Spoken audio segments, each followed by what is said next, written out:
I am a business and mindset mentor, 5 times entrepreneur, TEDx speaker, author, podcaster. Look, we could, go. And the adverts I wanted to start a swimwear brand with zero experience, zero background in fashion design, business. I did a business degree, but I mean, let's be real, this is about as helpful as a piece of paper. But I had no contacts, no money backing me either. I think that's the scariest moves to make when money's involved. Oh, big time. So I'm definitely not immune to it, but I know how to lessen the time that I sit in that discomfort. The biggest thing, I guess, if I can give everyone one kind of blanket approach to fear and collapsing that gap, is I always channel fear into evidence that I'm just building my reps. Yep. Every industry, yes, saturated. But what if you, instead of coming in saying it's saturated, I'm just going to be a small piece of the puzzle, what if you came in and said, I'm here to be the best?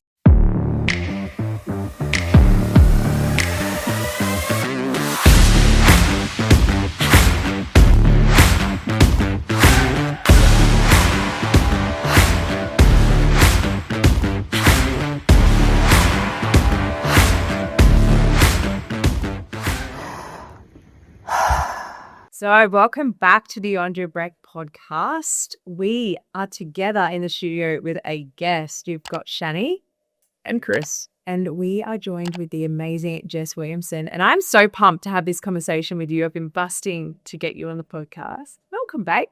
Thank you. I'm so excited for this chat. And finally, you guys made it to Perth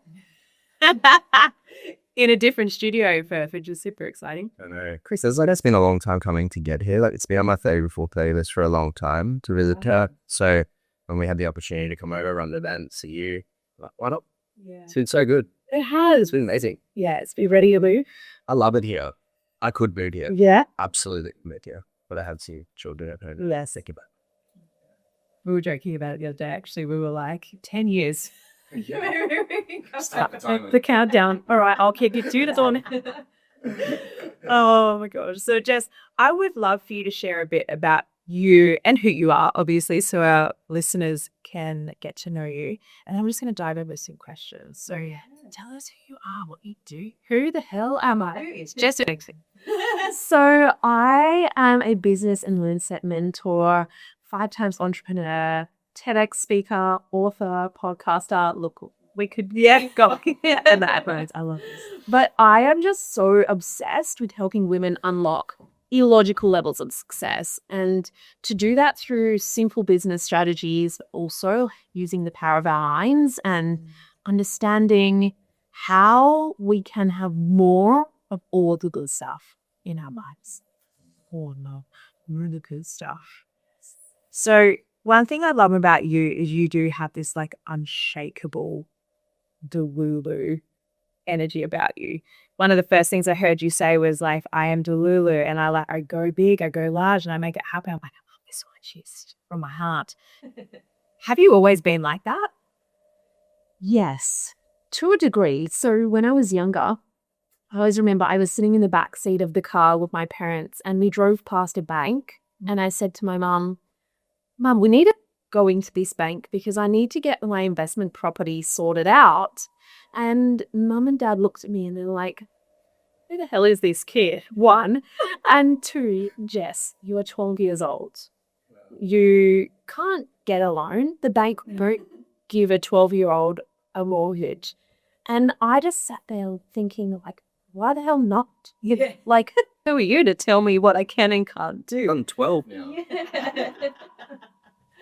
And I'd always had this, like, I see what I want and I don't see the roadblocks in my way. And so when I started my first business, I decided that I wanted to start a swimwear brand with zero experience, zero background in fashion design, business. I did a business degree, but I mean, let's be real, this is about as helpful as a piece of paper. But I had no contacts, no money backing me either. I had a minimum wage job.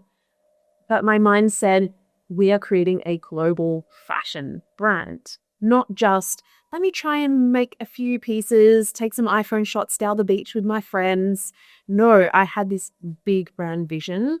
I flew to Melbourne to use a specific photographer because she aligned with the vision that I had. And because I had that vision, And because I took the moves that aligned with that, and I think that's where people get it wrong, where they think, Delulu, it's very wishy-washy. How the hell is that actually going to equal success? But because I had decided with undeniable faith, this is going to be global, of course I flew to Melbourne and did a shoot with a proper photographer. Of course I started building this massive social media following before I'd even launched.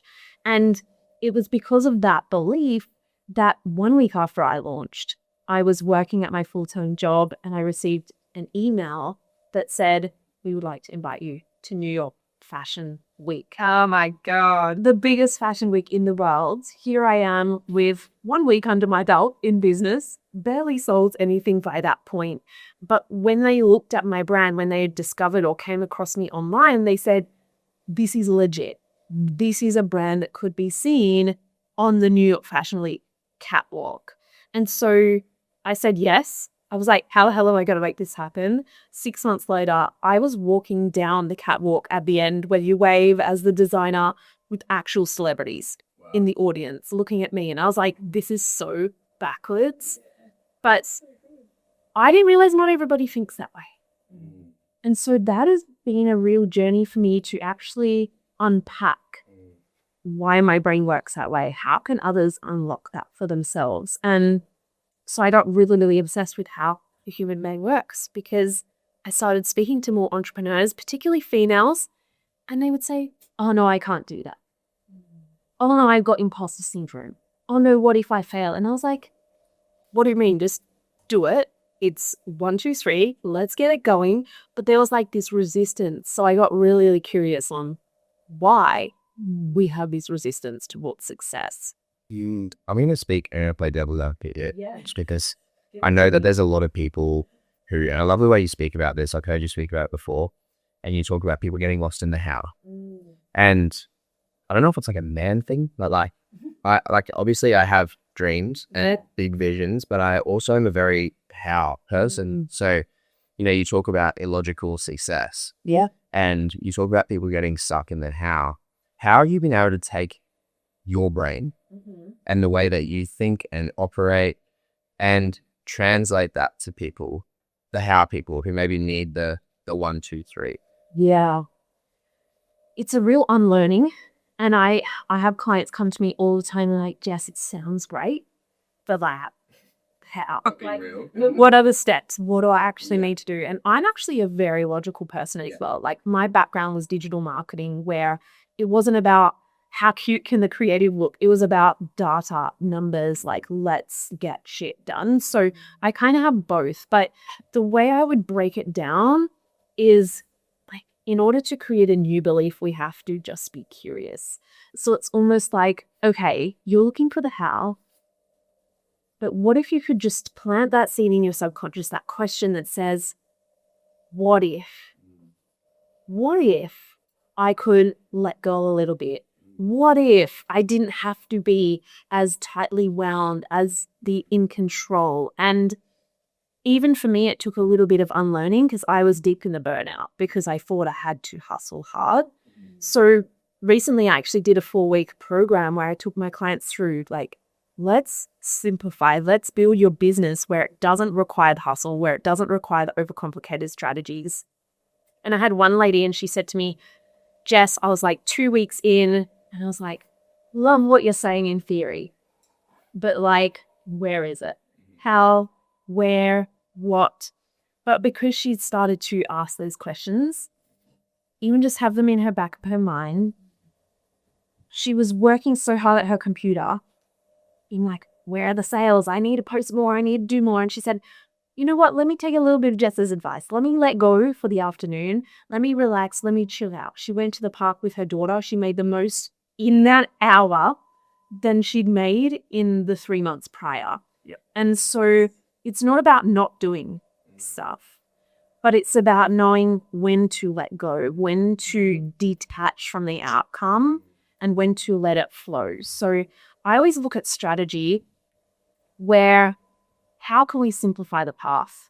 Because people want to do 50 million ads campaigns, 50,000 posts, every single email. Then they want to hit up cold DMs, 50,000 people a day, and they stretch themselves so thin. Yep. But what if we could just do one channel, one clear path, the most direct route with intention, and the rest of our energy gets to work on being our most magnetic self, being that high vibe, because no one wants to be darn Debbie Downer. No, Yeah. there's such an energetic component to this. Hey, Absolutely. there is, and I've very much noticed that in myself. Like I'm a hustler, and I work. I want a dog to a bone, and it has worked for me in the past. But as you said, like I've had to work really hard to get to certain parts of it where I got to, and like with the Infinity now, it has been like there's hard work involved, but we are a lot more free than I've ever been in any other business. But I've noticed myself, I get so in it sometimes that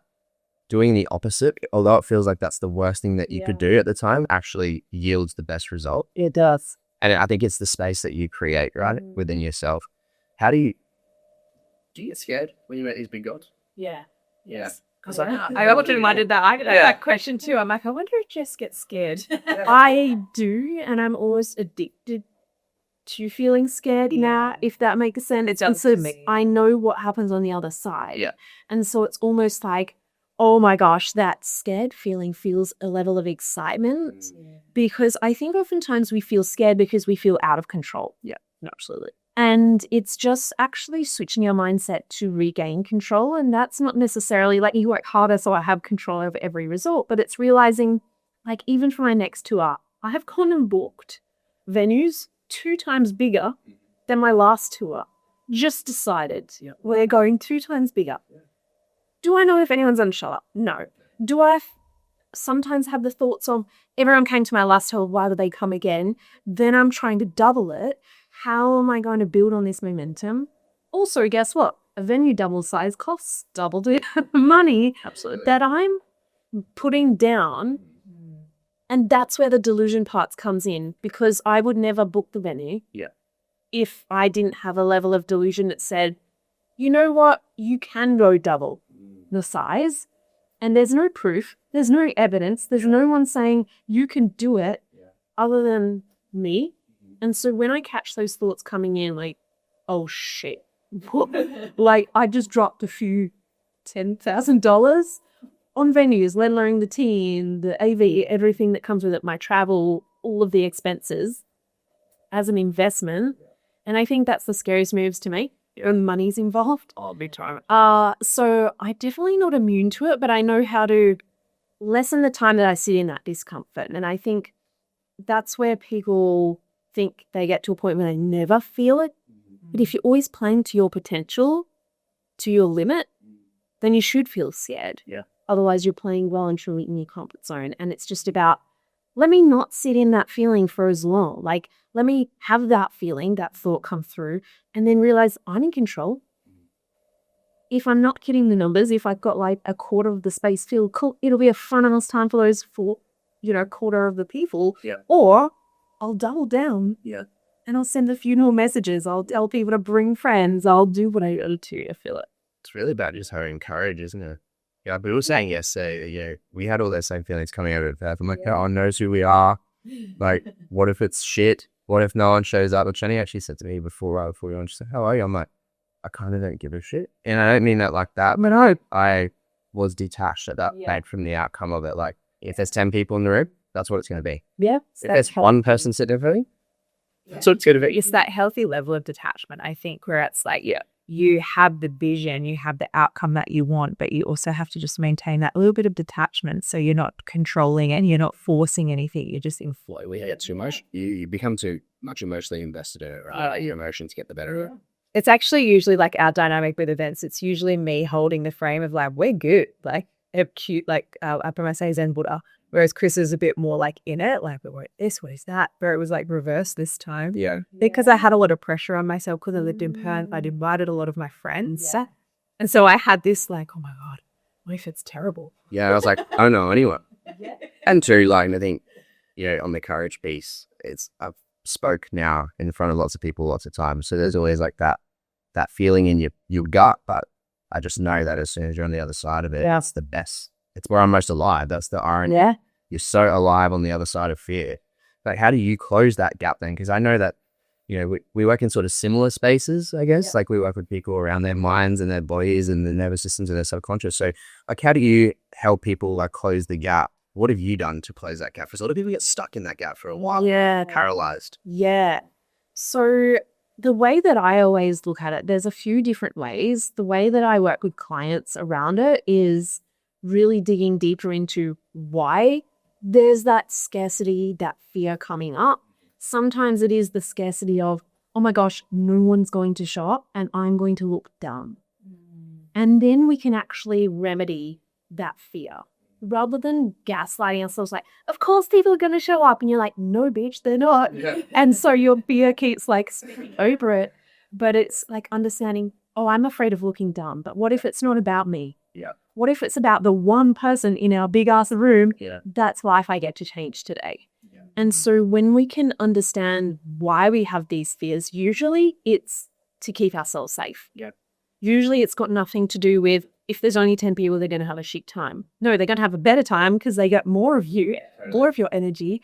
And so if we can dig deeper into why those fears are coming up, maybe it's like, oh my gosh, I'm dumb because I spent a shit ton of money. And what if I don't get the money back? Then we can work on the money mindset around actually, you know how to create money. You know how to create wealth. Look at all the sales you're making already. So I like to go deeper into that. But the biggest thing, I guess, if I can give everyone one kind of blanket approach to fear and collapsing that gap is I always channel fear into evidence that I'm just building my reps. Yeah. Stretching and ripping those muscles so that we can build the strength for next level. Yeah. Because if I'm afraid of trying to get 200 people to my events, how am I going to get 2,000? Exactly. How am I going to hold the weight of, holy shit, I just booked a venue for 2,000 people now. Yeah. How am I going to expect them to show up? So it's almost like doing the reps and we build the strength for our next level. Yeah. And it's doing it now and holding the fear for your future self. Yeah, around that. I think with fear, it's like gradual exposure, isn't it? Like if you want to talk in front of 2,000 people, you could just go out and talk in front of 2,000 people, but that might be swinging the pendulum too far the other way. So if you've done 50, maybe the next time you do 100, then the next time you do 250, then the next time you just keep stretching yourself, and then that becomes the new normal, I guess, right? Because like everything becomes normal after a while. Yeah, I think I even look at like our events, like 40 people at our events feels pretty normal now. It's just like, oh, there's 40 venues. Yeah. Whereas like now that we're marketing our next event and we're looking at like double that, I'm like, ooh. Yeah, I had 100. You did. Yeah. 100 were in my head, which is like exciting. Yeah. I'm pretty sure there are 100 people, 100 eyes on you. I mean, every person has 2 eyes too, so essentially like 200 eyes. Each eyeball, I'm like, oh, that's a lot of eyes. But I love what you said there because it's not necessarily like what's happening externally, it's what it's bringing up for us internally. Yeah. I noticed that yesterday when I'm like, what if there was like 5 people that rocked up? And I really sat with this. I'm like, well, what would that mean? What it would be embarrassing. That would be embarrassment. It's like, oh, you put on all this effort, you promoted it, you marketed it, and no one showed up. And so there would be embarrassment. And then, what would that then mean about me personally? And that's really interesting to observe, but great. Yeah. Because then you can actually unhook the real thing, not the thing that you're telling yourself. What else are the narratives of what fear being? I recognized at one spot, like we had a few people unable to make it. And then we had 2 pull out right before. I had this there was a one time in the morning this thought popped in and it was like, what if this event is just a complete blunder? Like, what if it is just so shit? And we had flown all the way on the other side of the country. And like you said before, like booking venues, paying for flights, spending money on ads, like, ultimately like we're here to serve, but we also run a business. So we want to be profitable if we can. So there's all these things going through him, but they're cold as fuck. They don't know us. They might think I'm funny. People on the East Coast think I'm funny. Like, and I just caught myself. And I remember saying and shouting at one point, I was like, I don't know if you remember me saying, I'm not buying into it. yeah, you do. I was like, I'm not buying into this. You said it to me because I was the one kind of like, oh my God, someone else isn't coming. I was like, Yes, and then a dude comes out the front. He sets up a breathwork event next to our breathwork. yeah. There was just I got into so much in that. there was so much happening. I saw him walk in with his 90 suitcases. I was like, okay, everyone experiences a rough time at some point in their business journey and their events journey.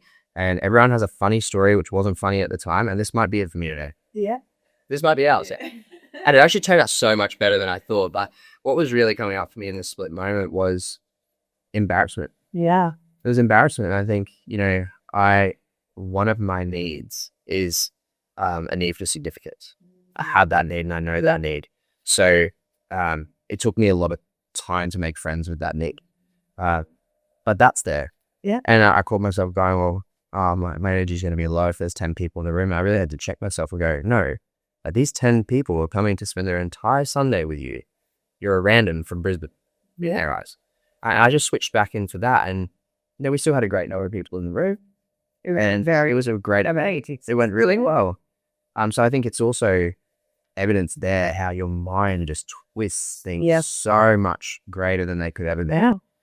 I had all sorts of thoughts coming up during the week as our CRM and stuff played up and our ads played up, and then we were sending text messages to people with the wrong name, and then I was imagining visions of getting a heckler at the event where he's constantly nagging me now that I pissed you off. It's none of this actually happens, and your mind's so good at creating the worst case scenario and everything. Yeah, I did a bit of that yesterday. The first time with the event. So, like I said, I usually hold the pillar really well. Just whatever it will be, it's going to be amazing. Yeah. Yeah, but I kind of dropped into it. How do you, like Chris was just saying, we had a whole fortnight of things going wrong in the way of the ads messed up, our system messed up, and our emails weren't going out. There was just one thing after another, after another, after another. When that happens in your business, how do you hold the line with that? Yeah. Yes. So luckily I haven't had too many where it's one thing after the other. But in the times where shit is just hitting the fan left, right, and center, I really just take a step back for a minute, because our instinct is, let me lean more in, let me try and tighten the controls, let me micromanage even more and really hold everything, because we feel again, we're out of control. So I always just take a step back. And for me, it's actually a constant journey of trying not to micromanage. I don't know if you guys the same. But as entrepreneurs, sometimes we feel oh, no one could do it right. Let me just do everything myself. So for me, as I'm starting to grow and build my team, I'm having to actually just take this advice on. It's not exactly how I would have done the post, but it's okay right now. Let me step back and look at the bigger picture. So for me, it's do I want to give my energy to all the problems or things going wrong, or do I want to put my energy into creating the best event curriculum that I can, creating the life-changing moments, holding my clients and their energy and supporting them? And so for me, it's just, where do I want to put my energy when things are going wrong? And stepping back and letting and trusting, which is the hardest thing to do. Trusting that someone else knows how to solve it, that someone else can solve it. I just have to trust that they will. I really had my first moment of that actually yesterday. I'll just tell you. I was oh my God, I need to message all these people about all these things for our event, knowing that it was launching today. And I messaged Joe and a few people who were helping us with the event, and I got the same resounding message got sent back to me. Yeah, I've spoken to Abby. It's all good. Our PA, and I was I don't have to do this. And it was this first moment of oh, I can actually just let go. This is sorted. And it was really lovely, especially after running a MBA day. Yeah, it's not learning. It's the most scary. It's kind of like getting in a driverless car, I would imagine. Yeah. I haven't been in one, but I would imagine it would be getting in a driverless car. You're I know I'm going to get there. Yeah. A bit scared for my life. And I'm not sure if I'd trust it, but we're here anyway. I know straps. So it's really way to look at it. metaphor for that, because it is. I think no one gives a shit about what you do as much as you do, and no one cares as much as you do, and no one truly understands what it means to burn the boats and give everything that you have to one thing, and that thing putting food on the table, and that thing funding your lifestyle, and that thing paying for your children's school. I don't think unless you're in it, you make sense of what that feels like. So then to give over that power to someone else, albeit they're probably better than you at it. Yeah. But it's an absolute surrender of control. And like, I know what I'm like. I'm the guy who, when shit goes wrong, quite often I probably won't take a step back and I'll just get my hands dirty. I'm like, get in. Yeah. And that's the biggest thing that, I guess, where I'm learning right now, especially me, is just stepping back and stepping back and stepping back, and not being the technician in everything so much, and just trusting. Yeah. And like you said, like, we probably would have done that nicer or in my way, but whose way is the right way, right? Yeah. Whose way is the right way? Exactly. Who says our way is that fantastic? Yeah. We're so subjective and so biased. Our way's potentially crap compared to the way it could be done. So it's so interesting being a human. Is it? Far out. Far out. Crazy. Yeah, being human at the whole experience. It really is. What was that? You're meant to. Meant to. And you chose this life. I'm glad we chose this life. I'm glad we're all sitting here together. And I want to know, Jess, if you could give like 3 steps to success. Oh, gosh. I know I got you 3. Very bit to go with 1, but I don't know why I got 3. But if you could give like 3, even just like little tips, you have 3 tips to success. Which 3? I'm like 3,000 tips. How many do I want to give? Maybe do it for like the starting journey. Yeah. Definitely number 1 would be get delusional, because you're capable of so much more than you allow yourself. And I work predominantly with women, and I think everybody needs it, but particularly we think, oh, I can't charge that much. I can't have those many clients overnight. I can't be the authority in my industry. Who am I? Like, we have all these thoughts where we dim our light, where we say, who am I to be this? And so I say, be delusional. Like, come up with your badass boss bitch statement. Like, hello, I am here. I am the global leader in what it is that you do. And what would it look like to embody that? Someone just yesterday at your event said to me, Jess, I'm so keen to start this business in this area, but it's so saturated. And I said, every industry, yes, saturated. But what if you, instead of coming in saying it's saturated, I'm just going to be a small piece of the puzzle, what if you came in and said, I'm here to be the best? Yeah. It's no longer saturated yet. Because if you come in with the best mindset, knowing that you can carve out that space for yourself, it doesn't matter. And so, 1, be delusional, be too big for your boots, and go and claim it. Number 2 is work on your inner world. And 90% of it is just self-awareness. Because if we're not aware, people can meditate all day. They can journal all day. They can think about their problems all day, try and be positive all day. But if at the core of it is a fear of being rejected because as a child your parents rejected you or friends rejected you, then it's going to be a very uphill battle towards success. So being just really, really curious on why our internal alarm system, why our anxiousness comes up, why our fears come up. And I don't look at them as a problem, but they're just a light into what is going on deeper. And for me, in my biggest journey, even though I've always had a delusion mindset, I've had to work a shit ton on my mindset, because when I started my first business, I knew what I was capable of. I didn't want anyone to know I existed. I didn't want, even if someone gave me eye contact, I remember being a teenager and someone walking down the street would give me eye contact, I would spiral for hours, being like, what's wrong with me? Oh my gosh, just because they gave me eye contact. And so I was definitely afraid of being seen. Yep.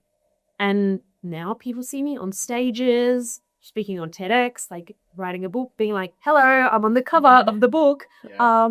And people think I just woke up here. So for me, even though I've had the delusional mindset, I've had to work on the safety on being seen. I've had to work on my threshold on wealth that I can hold, on everything. So if we think about it, like our subconscious controls 95% of everything we do, whether you know it or not. Yeah. It's running the show.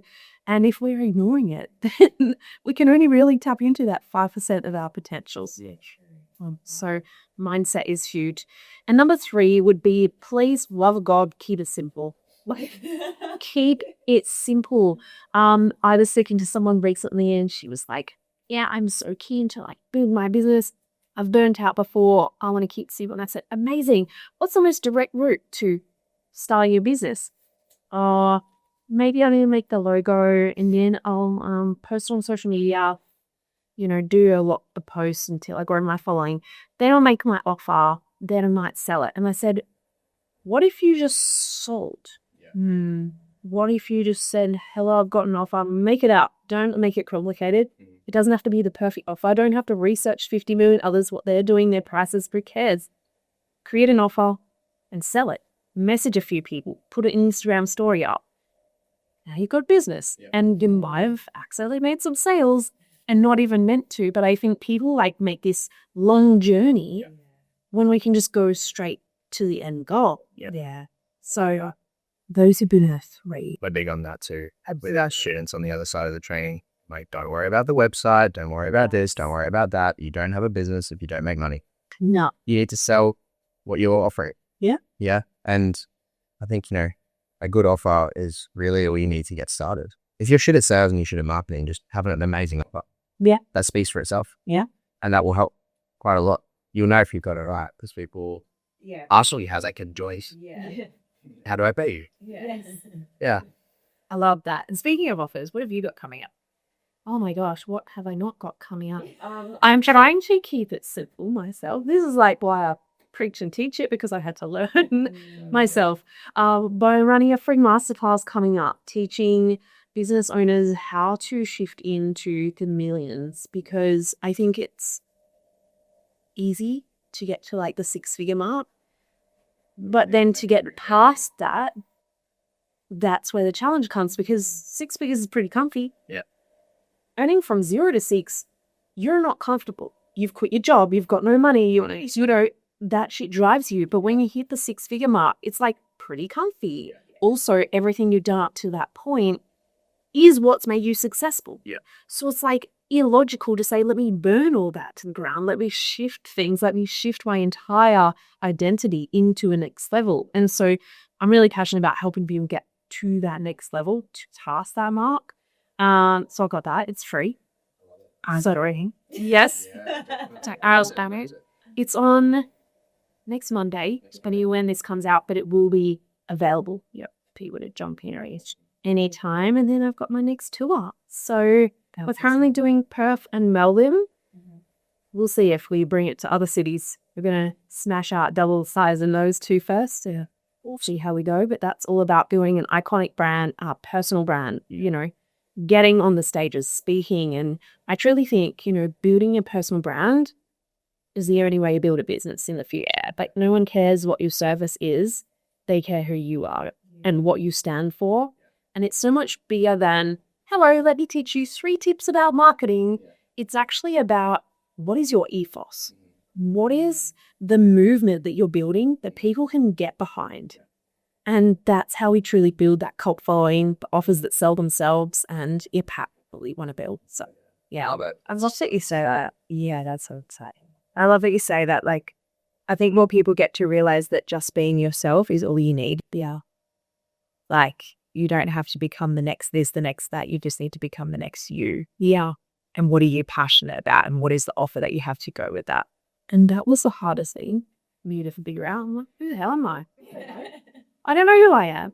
And in human design, I have the Open Identity Center style, Open G Center for people who know human design. And like, I'm a chameleon. Yeah. Depending on the environment, it doesn't mean I'm inauthentic. It just means I can fit in what situation I'm in. So it's hard to define, who the hell am I? I don't know. Yeah. And then you see people on stages saying, be authentic. I'm dropping F-bombs. And I was like, maybe I need to swear to be authentic, and maybe I need to be louder. And for a long time, I almost made it wrong that I was an introvert and not the loudest one in the room, because I thought, well, no one's going to know I exist and no one's going to invite me on the stage if I'm not loud. So it's a big journey, but most rewarding one. I love that. I've actually spoken about this a lot on our podcast in a few different episodes. It's like, authenticity is just who you are in the moment. Yeah. And be okay to change that. Because if you want to just shove yourself in a box for the rest of your life, that's just boring. Yeah. And then you're not being authentic because then you're just staying in there where daily in your heart you want to be over there. So just be authentically who you are in every moment and then you're being you. Yeah. To be going back to the saturated marketing, like that's how you break through it. Yes. That's how you break through it. So we said all our students, like, yes, you have all the same qualifications, you've been through the same training, but you're all different. Like, you're all here to help different people in a unique way that is only yours. So it is about finding that, because the reality is, like, marketing is marketing and sales is sales. And yeah, like, new things get sort of on all the time, but you know, most businesses and most things that we get taught are pretty well rinsed and repeated through different people. Yeah. But you are not. Yeah. And that's really the superpower to success. Like, we polarize the shit out of the spiritual world with our reflex stuff. We love it, but we also, you know, state clearly that we want to make this more accessible and more mainstream. And we're very clear on who we are and who we are. Yeah. Which is just as much brand as the colors you have on your palette. Yeah. You know, if not more, it's who you are. And I think I totally agree with you. Like, have to build your own brand and your own identity. And I think we're really seeing it now with like the rises of Hormozy and Gary B and people like this. They're really showing us what's possible when you do build that, because once you have that, everything just sort of fires off of it. You can release anything. You could release toilet paper. Yeah. People wipe their butt with it. Done. Oh, absolutely would. Yeah. You know, because the trust is there. Yeah. And they know you. Yeah. Love it. You got any other questions for Jess? I have the last one, Okay. the important one. Go. We ask this question to all of our guests, and it's always different. And that's what I love about it the most. And it's, what does limitless mean to you? Oh, limitless. I mean, to me, it's like, by definition, no limits. But for me, it's like when you see the roadblock in front of you, you don't take that as evidence to slow down or stop. You jump over it, you go around it, you smash right through it. And that's kind of what my journey has been about. Like, it's not been easy. I've had 1,000 a bajillion no's, but it's about blasting straight through those barriers and knowing that you have the strengths to do it. Yeah, thank you, Jess. Yeah, it's fantastic. Great conversation. Yeah, it was fantastic. How can everyone find you? Yeah, on Instagram at jess.williamson8 and on my website, jessicawilliamson.com.au. Amazing. Thank you so much, my love. Hello.